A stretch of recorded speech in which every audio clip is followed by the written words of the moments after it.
Pembahasan pertama ada biaya per unit.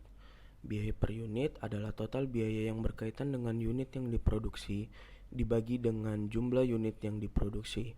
Contohnya, jika sebuah perusahaan konstruksi membangun 100 rumah dengan duran dan kualitas yang sama dan total biaya yang dikeluarkan sebesar 6 miliar rupiah, maka biaya per unit rumah adalah sebesar 6 miliar dibagi 100 unit rumah, yaitu 60 juta per unit.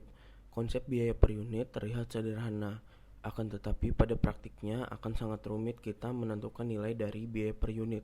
Hal ini disebabkan karena biasanya orang bertanya-tanya tentang apa yang dimaksud dengan total biaya, apakah hanya biaya produksi, bagaimana mengukur biaya yang dibebankan, apakah menggunakan biaya aktual atau yang diestimasi. Terus yang terakhir, bagaimana kita mengaitkan biaya dengan produk, terutama bila dihasilkan lebih dari satu produk. Lalu selanjutnya ada pentingnya biaya per unit bagi perusahaan manufaktur. Biaya per unit penting untuk penilaian persediaan, penentuan laba, dan pengambilan sejumlah keputusan penting, seperti pengajuan penawaran, keputusan mengenai perancangan dan pengenalan produk baru, keputusan menerima pesanan khusus, atau yang terakhir keputusan investasi. Pentingnya biaya per unit bagi perusahaan jasa. Perusahaan jasa juga memerlukan informasi biaya per unit untuk mengidentifikasi nilai dari unit jasa yang akan dihasilkan atau dijual. Misalnya contoh pertama bengkel, unit jasanya berupa perbaikan kendaraan. Yang kedua ada rumah sakit, unit jasanya biasanya membebankan biaya kepada pasien. Baru yang ketiga ada pemerintah, unit kebersihan kota mengidentifikasi jasa pengambilan sampah. Nah, lalu ada informasi biaya per unit. Untuk menghasilkan informasi biaya per unit, dibutuhkan definisi biaya produk, pengukuran biaya, dan pembebanan biaya. Selanjutnya, kalkulasi biaya aktual dan normal. Dua cara untuk mengukur biaya. Terdapat dua cara untuk mengukur biaya, yaitu kalkulasi biaya aktual dan kalkulasi biaya normal. Kalkulasi biaya aktual mengharuskan perusahaan untuk menggunakan biaya aktual dari seluruh sumber daya yang digunakan dalam produksi untuk menentukan biaya per unit.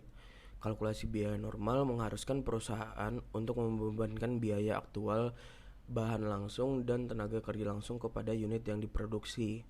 Nah, yang pertama kita akan membahas tentang kalkulasi biaya aktual. Sistem biaya aktual menggunakan biaya aktual untuk bahan langsung, tenaga kerja langsung, dan overhead. Biaya aktual tersebut digunakan untuk menggunakan biaya unit. Biaya utama aktual dapat dibebankan dengan menggunakan penelusuran langsung dan dapat dibebankan secara tepat waktu. Masalah utama dalam penggunaan biaya aktual untuk perhitungan biaya per unit adalah overhead produksi. Pembebanan biaya overhead aktual menciptakan konflik antara ketepatan waktu dan keakuratan biaya per unit yang tepat dihitung secara mudah dengan membagi biaya overhead selama setahun dengan produksi tahunannya. Sayangnya, manajemen memerlukan informasi biaya per unit tidak dapat menunggu akhir tahun. Hal ini biasanya diatasi dengan membebankan biaya untuk seminggu atau sebulan. Tetapi lemahnya cara ini akan menimbulkan biaya yang berfluktuasi dari bulan ke bulan karena banyak biaya overhead tidak terjadi secara merata sepanjang tahun. Kalkulasi biaya produk tradisional. Kalkulasi biaya produk tradisional hanya membebankan biaya produksi pada produk. Biaya bahan langsung dan tenaga kerja langsung dibebankan ke produk dengan menggunakan penelusuran langsung atau penelusuran penggerak yang sangat akurat. Sedangkan pembebanan biaya overhead harus tergantung pada penelusuran penggerakan dan alokasi. Dalam sistem biaya tradisional, hanya penggerak aktivitas tingkat unit digunakan untuk menggunakan biaya kepada produk. Penggerak aktivitas tingkat unit adalah faktor-faktor yang menyebabkan perubahan biaya sebagai akibat perubahan unit yang diproduksi. Penggerak aktivitas berdasarkan unit membebankan overhead kepada produk melalui penggunaan tarif pabrik secara menyeluruh atau departemental. Contoh-contoh penggerak tingkat unit yang secara umum digunakan untuk membebankan overhead meliputi: yang pertama unit produksi, yang kedua jam tenaga kerja langsung, yang ketiga satuan mata uang tenaga kerja langsung, yang keempat jam mesin, yang kelima bahan langsung. Setelah kita mengidentifikasi penggerak drivers tingkat unit yang mungkin, kita tetap harus memprediksi tingkat keluaran aktivitas yang diukur oleh penggerak tersebut. Walaupun setiap tingkat yang wajar dari aktivitas dapat dipilih, dua kandidat utama adalah aktivitas aktual yang diharapkan dan aktivitas normal. Tingkat aktivitas yang diharapkan expect activity level adalah keluaran atau output aktivitas yang diharapkan dicapai oleh perusahaan pada tahun yang akan datang. Tingkat aktivitas normal activity level adalah keluaran aktivitas rata-rata yang merupakan pengalaman perusahaan dalam jangka panjang, atau bisa disebut volume normal dihitung selama lebih dari 1 tahun.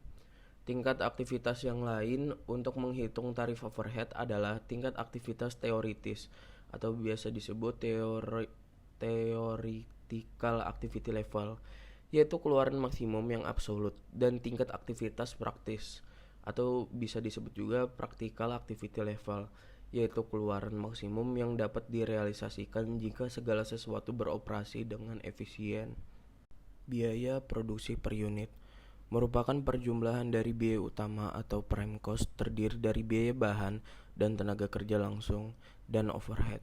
Biaya per unit dapat dihitung dengan menambahkan biaya utama atas produk ke biaya overhead yang dibebankan, kemudian dibagi dengan unit yang diproduksi. Dasar pemikiran untuk tarif departemental adalah sederhana. Beberapa departemen produksi mungkin lebih intensif overhead dibandingkan departemen produksi lainnya. Oleh sebab itu, produk yang menghabiskan waktu lebih banyak pada departemen dengan intensif overhead akan dibebankan biaya overhead yang lebih besar daripada departemen yang menghabiskan waktu lebih sedikit. Selanjutnya kita akan membahas tentang kalkulasi biaya pesanan. Kalkulasi biaya pesanan terdiri dari beberapa karakteristik atau konsep. Yang pertama, konsep metode harga pokok pesanan. Dalam metode ini, biaya-biaya produksi dikumpulkan untuk pesanan tertentu dan harga pokok produksi per satuan dihitung dengan cara membagi total biaya produksi untuk pesanan tersebut dengan jumlah satuan produk dalam pesanan yang bersangkutan. Pada pengumpulan harga pokok pesanan, di mana biaya yang dikumpulkan untuk setiap pesanan kontrak atau jasa secara terpisah dan setiap pesanan dapat dipisahkan identitasnya. Atau dalam pengertian yang lain, penentuan harga pokok pesanan adalah suatu sistem akuntansi yang menelusuri biaya pada unit individual atau pekerjaan, kontrak atau tumpukan produk yang spesifik. Yang kedua ada karakteristik biaya pesanan. Nah, karakteristik biaya pesanan itu ada beberapa unitnya. Yang pertama, sifat produksinya terputus-putus tergantung pada pesanan yang diterima. Yang kedua, bentuk produk tergantung dari spesifikasi pemesanan. Yang ketiga, pengumpulan biaya produk dilakukan pada kartu biaya pesanan yang memuat rincian untuk masing-masing pesanan. Yang keempat, total biaya produksi dikalkulasi setelah pesanan selesai. Yang selanjutnya, biaya produksi per unit dihitung dengan membagi total biaya produksi dengan total unit yang dipesan. Selanjutnya, akumulasi biaya umum menggunakan biaya normal. Selanjutnya, yang terakhir, produk yang sudah selesai langsung diserahkan pada pemesan. Lalu yang ketiga ada kartu biaya pesanan. Kartu biaya pesanan adalah dokumen dasar dalam penentu biaya pesanan yang mengakumulasi biaya-biaya untuk setiap pesanan. Karena biaya diakumulasi setiap batch atau LOI dalam sistem biaya pesanan menunjukkan bahan baku langsung dan tenaga kerja langsung serta biaya overhead pabrik yang dibebankan untuk suatu pesanan. File kartu biaya pesanan yang belum selesai dapat berfungsi sebagai buku besar tambahan untuk persediaan dalam proses. Syarat menggunakan metode harga pokok. Yang pertama, masing-masing pesanan, pekerjaan atau produk dapat dipisahkan identitasnya secara jelas dan perlu dilakukan penentu harga pokok pesanan secara individual. Biaya produksi harus dipisahkan ke dalam dua golongan, yaitu biaya langsung atau biasa disebut BBB dan BTKL, dan biaya tak langsung selain BBB dan BTKL. BBB dan BTKL dibebankan atau diperhitungkan secara langsung terhadap pesanan yang bersangkutan, sedangkan BOP dibebankan kepada pesanan atas dasar tarif yang ditentukan di muka. Selanjutnya, harga pokok setiap pesanan ditentukan pada saat pesanan selesai. Selanjutnya, harga pokok persatuan produk dihitung dengan cara membagi jumlah biaya produksi yang dibebankan pada pesanan tertentu dengan jumlah satuan produk dalam pesanan yang bersangkutan.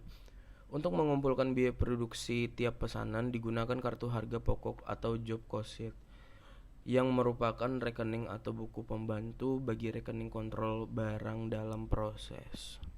Pembahasan terakhir dari materi ini adalah menguraikan karakteristik dasar dan arus biaya yang berkaitan dengan proses manufaktur. Arus biaya menurut kalkulasi biaya proses adalah serupa dengan arus biaya menurut kalkulasi biaya pesanan.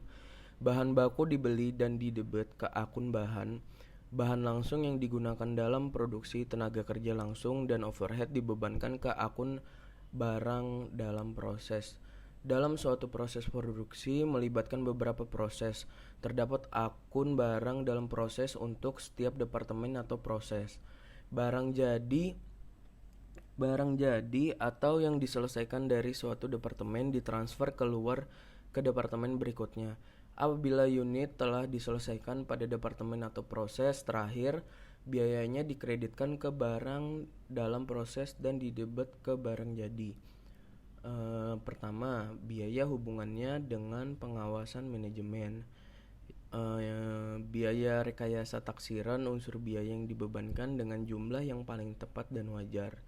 Biaya kebijakan atau discretionary cost, semua unsur biaya yang jumlahnya bervariasi sesuai dengan kebijakan manajer pusat pertanggungjawaban. Biaya komite atau sunk cost, biaya yang merupakan konsekuensi komitmen yang sebelumnya telah dibuat dan yang tidak dihindarkan.